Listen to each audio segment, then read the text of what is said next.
Bienvenidos. En este vídeo os hablaré un poco sobre las principales variables del entrenamiento para que tengáis en cuenta a la hora de diseñar vuestras rutinas de entrenamiento. ¿Cuáles son las principales variables del entrenamiento? Teniendo en cuenta que mi perspectiva está más centrada en el rendimiento, entonces voy a obviar algunos parámetros como que los ejercicios sean realizados a rango completo y por otro lado que la velocidad de ejecución sea máxima para optimizar ese máximo desarrollo de la producción de fuerza. Entonces, obviando esos factores, tenemos que las principales variables son, por un lado, la intensidad y por otro lado el volumen de entrenamiento. Luego hay otras variables muy importantes como pueden ser la frecuencia del entrenamiento, la densidad del entrenamiento y realmente, como podéis ver hasta este punto, lo más importante a tener en cuenta a la hora de considerar este tipo de variables de entrenamiento no es ponerlas de manera dogmática, sino que si pensáis un poco en cada variable, depende de cómo se gestione cada tipo de variable, puede haber estímulos realmente muy diferentes que pueden producir cambios muy diferentes a nivel metabólico y a nivel también de rendimiento deportivo. Voy a profundizar un poquito en cada variable para que comprendáis un poquito más esta idea que os estoy diciendo. Por un lado, como intensidad del entrenamiento, no se hace referencia a que tú sientas que un entrenamiento está siendo intenso como tal. La intensidad hace referencia a nivel proporcional a la carga de entrenamiento que estás metiendo con respecto a tu carga máxima. Por ejemplo, no es lo mismo un entrenamiento levantando 50 kilos que levantando 100. Y por otro lado, si encima tenemos en cuenta que a lo mejor tu máximo son levantar 100 o 110 kilos, entonces ese parámetro de carga va a ser referencia a la intensidad. También, por ejemplo, si lo pasamos a entrenamientos como por ejemplo en carrera, la intensidad haría referencia a esa velocidad con respecto a tu velocidad máxima. Por ejemplo, tu intensidad máxima vendría a ser, por ejemplo, la que puedes llegar a conseguir en un sprint de 50, 60 metros y a partir de ahí, mientras más metros corras, mientras más repeticiones hagas, siguiendo con el ejemplo de levantar peso, para poder mantener esa actividad física, la intensidad va a tender a ser menor. Entonces aquí, como podéis ver, hay una relación inversa entre la duración del ejercicio y la intensidad relativa que puede tener. Mientras más intenso sea un ejercicio, menos repeticiones o menos distancia o menos en general puede llegar a ser. ¿Y eso cómo lo podemos explicar? Ya si profundizamos mucho, no me voy a enrollar mucho en ese aspecto, pero básicamente se basa porque a nivel metabólico, la velocidad con la que el cuerpo puede producir energía de manera inmediata como para poder mantener de manera constante estímulos tan intensos, realmente está muy limitada. Para que os hagáis una idea, la vía energética más rápida que tiene el cuerpo es la vía de ATP y la de fosfocreatina, y realmente esa vía te puede durar entre unos 3, unos 6 segundos más o menos. Por eso, por ejemplo, cuando se entrena de manera muy intensa, las personas que se suplementan con creatina pueden ver que pueden hacer 1 o 2 repeticiones más, o que por ejemplo cuando hacen sprints pueden mantener esa intensidad alta un poquito más porque están optimizando eso a nivel metabólico, pero como os estoy mostrando estamos hablando de segundos. Por otro lado, la intensidad de manera objetiva no se controla tanto con la velocidad de la carrera, sino más bien con la frecuencia cardíaca. Entonces digamos que podemos ver que tanto en los entrenamientos de fuerza como en los entrenamientos a nivel cardiovascular tenemos dos tipos de apreciaciones. Una que viene a ser el efecto externo que produce esa intensidad del ejercicio. Por ejemplo, en el caso de ejercicios de fuerza se mostraría como levantar más peso, y en el caso, por ejemplo, de ejercicios de carrera sería correr más rápido. Pero realmente aquí la que realmente importa a nivel fisiológico viene a ser, por un lado, en los ejercicios de fuerza, aspectos como la cantidad de fibras musculares reclutadas, el impulso nervioso y la cantidad de masa muscular movida, y por otro lado a nivel cardiovascular la frecuencia cardíaca con respecto a la máxima que se esté ejecutando. Aunque también hay otros factores en este aspecto que son muy importantes. Por ejemplo, controlar la intensidad del ejercicio mediante la frecuencia cardíaca puede ser interesante también para poder controlar el tipo de estímulo a nivel metabólico que se está realizando. Por ejemplo, existe cierta correlación entre los diferentes umbrales, tanto aeróbico como anaeróbico, y la frecuencia cardíaca. Entonces, si se puede detectar a qué frecuencia cardíaca está cada umbral, se puede personalizar el diseño de un entrenamiento para que tenga los efectos más deseados. Por ejemplo, si tú planificas un ejercicio con una intensidad con una frecuencia cardíaca por debajo del umbral aeróbico, entonces puedes optimizar más la quema de grasas o incluso puede ser interesante para recuperar cuando has estado en periodos muy largos de fatiga. Por otro lado, si llegas a controlar ese umbral anaeróbico, entonces puedes entrenar con una intensidad muy alta, pero sin llegar a acumular mucha fatiga por causa del lactato en sangre, que eso también aquí hay otro tipo de factores muy importantes como puede ser el V2+, que es el consumo máximo de oxígeno, que es como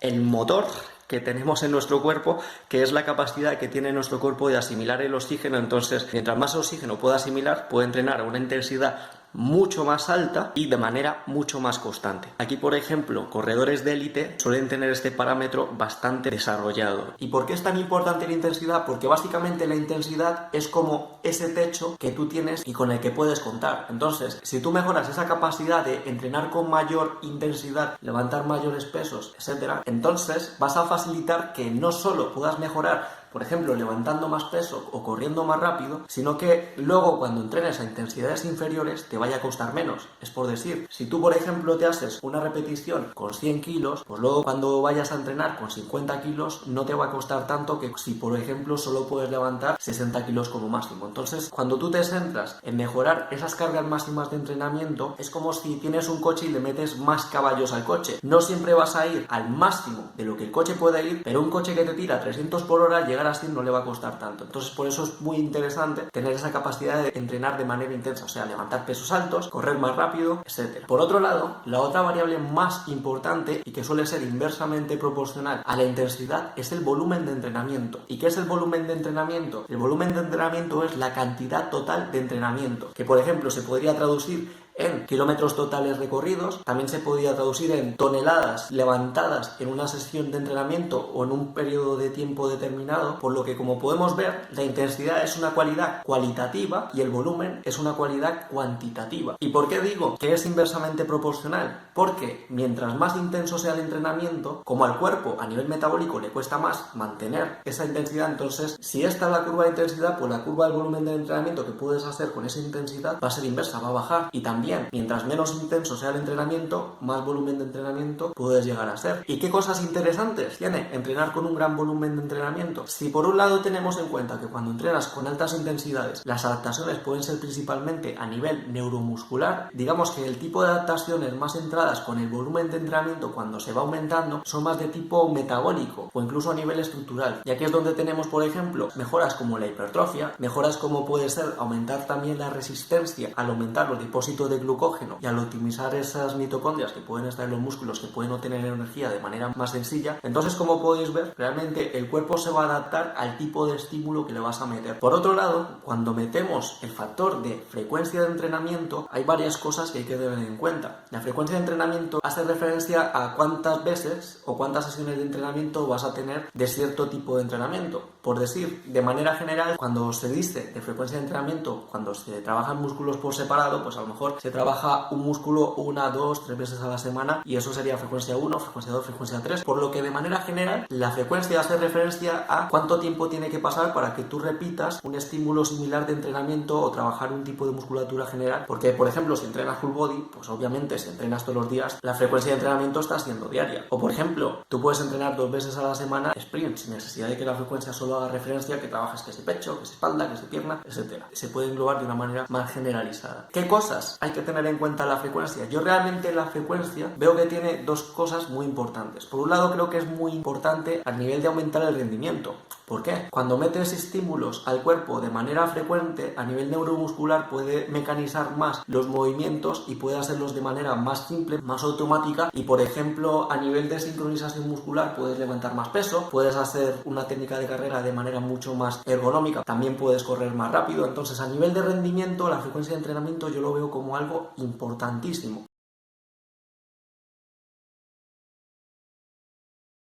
Pero también otra de las cosas importantes que hay que tener en cuenta en este aspecto es que hace referencia también a los descansos que le estás dando al cuerpo entre un estímulo y otro. Y realmente la frecuencia de entrenamiento va a estar determinada según la intensidad y el volumen de los entrenamientos que se hayan realizado y las cualidades que tienen esos tipos de entrenamiento. Por ejemplo, si tú realizas un entrenamiento en un día con un gran volumen y con una gran intensidad, seguramente el cuerpo necesite de muchos más días para poder recuperarse de ese estímulo. Por lo que también el otro factor, aparte de aumentar el rendimiento a nivel neuromuscular por mecanizar esos patrones motores, también es que la frecuencia garantice una correcta recuperación entre estímulos, porque tener en cuenta que el cuerpo mejora cuando se recupera, no cuando entrena. Tú vas a mejorar durante la recuperación. Si bien es cierto que puedes estar acumulando fatiga, mientras luego puedas meter una descarga de recuperación, que es cuando se espera una especie de supercompensación, aunque hay personas que no están están muy de acuerdo con esa teoría de la supercompensación. Pero en general, la idea con la que os tenéis que quedar es que todo periodo de entrenamiento necesita un periodo de descanso, y si tú no le das un descanso adecuado, no vas a mejorar. Por ello, si por ejemplo tienes una frecuencia de entrenamiento diaria, si entrenas por ejemplo full body todos los días, la intensidad y el volumen de ese entrenamiento tiene que estar ajustado para que al día siguiente en el que vas a entrenar estés bien recuperado. O en caso de que se está acumulando fatiga, por ejemplo meterle 1 o 2 días de descanso a la semana para que el cuerpo llegue a recuperar y puedas llegar a mejorar. Si no descansas, las mejoras no llegan. Y en estos casos podemos ver a deportistas de élite que entrenan a diario, podemos ver a los halterófilos que entrenan de 5 a 6 días semanales, y hay algunos campeones que entrenaban a diario. Tenemos por ejemplo también a los gimnastas que entrenan 8 horas diarias y pueden descansar 1 o 2 días, etcétera. Pero siempre garantizando que ya sea o al final de esa semana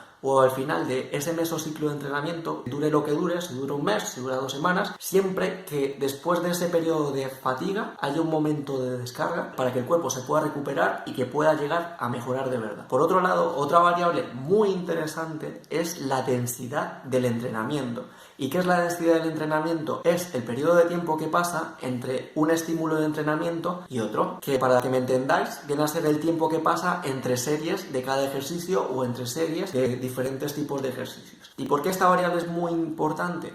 Porque la densidad de entrenamiento, como va a estar relacionada con la recuperación del cuerpo y la fatiga, si no controlas bien esta variable, el estímulo que puedes meter al cuerpo es muy diferente al que puedes llegar a desear. Por ejemplo, si tú quieres un estímulo a nivel puramente neuromuscular y de calidad del movimiento, no es deseable que practiques y que hagas esos movimientos con fatiga. Entonces, la densidad de entrenamiento puede que sea mejor que sea más baja. Por decir, hacer una serie de 1 o 2 repeticiones con unas cargas elevadas y esperar unos 3-5 minutos a hacer otras series. Por lo que, como podéis ver, ese tipo de entrenamiento sería más enfocado a lo mejor en la intensidad del entrenamiento o en la cualidad para entrenar movimientos y hacerlos con máxima calidad.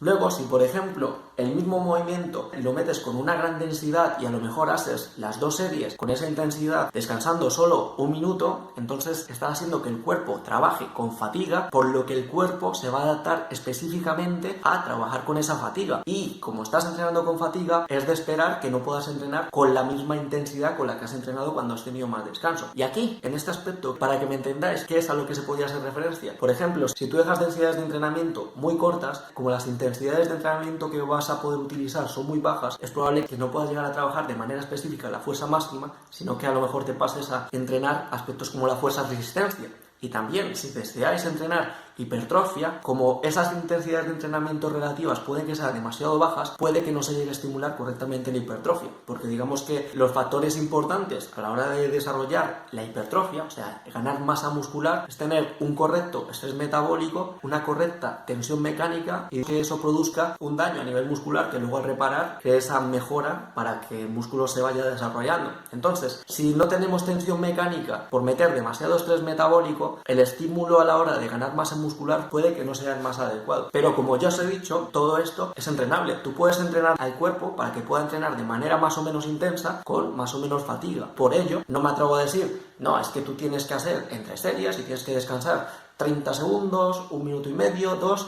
porque eso va a depender entre caso y caso. Por lo que en ese aspecto, quizás el consejo que os puedo decir es que sepáis cuáles son vuestras intensidades máximas y luego adaptar la densidad de entrenamiento según lo que va bajando vuestro rendimiento, según va aumentando la fatiga. Porque yo, por ejemplo, cuando entrenaba de manera muy densa, recuperaba muy rápido y podía entrenar de manera súper intensa, descansando muy poco tiempo, recuperaba muy rápido. Con, por ejemplo, periodos de 30 segundos, 1 minuto de descanso, podía tirar cargas por encima de mi 85% de un RM y yendo hasta el fallo. Por lo que por eso os digo que no os voy a decir lo típico de que para hipertrofia los descansos tienen que ser entre 30-45 segundos a 72 segundos, 1 minuto y medio. Porque como el cuerpo se adapta de maneras diferentes, no siempre va a funcionar así. Tenéis que ver vuestro caso y si estáis recuperando bien. Y bueno, más o menos esto viene a ser todo. He explicado el vídeo quizás de una manera demasiado técnica, pero creo que la idea se ha entendido. Básicamente las ideas claves son: si entrenas de manera muy intensa, el volumen de entrenamiento tiene que ir acorde, porque si mantienes intensidades y volúmenes muy altos, como va a ser muy difícil que llegues a recuperar dentro de la sesión o entre sesiones, vas a ir acumulando fatiga, entonces o recuperas bien o es probable que no llegues a tener todos los beneficios que puedas tener. Hay momentos en los que puedes meter las 2 variables, pero ten en cuenta que eso es una tralla para el cuerpo bastante grande, y más haciendo referencia a que si vas a meter también una gran frecuencia de entrenamiento. Entonces, si hacéis ese tipo de entrenamientos con frecuencia alta, volumen alto e intensidad alta, entonces luego tenéis que planificar correctamente unos periodos de descarga para que el cuerpo se pueda recuperar correctamente y que de esa manera podáis llegar a mejorar. Que esto, por ejemplo, es lo que se hace cuando se buscan esos picking de rendimiento a la hora de ir a una competición y cosas así. Depende de cómo se diseñe esa periodización y esa programación.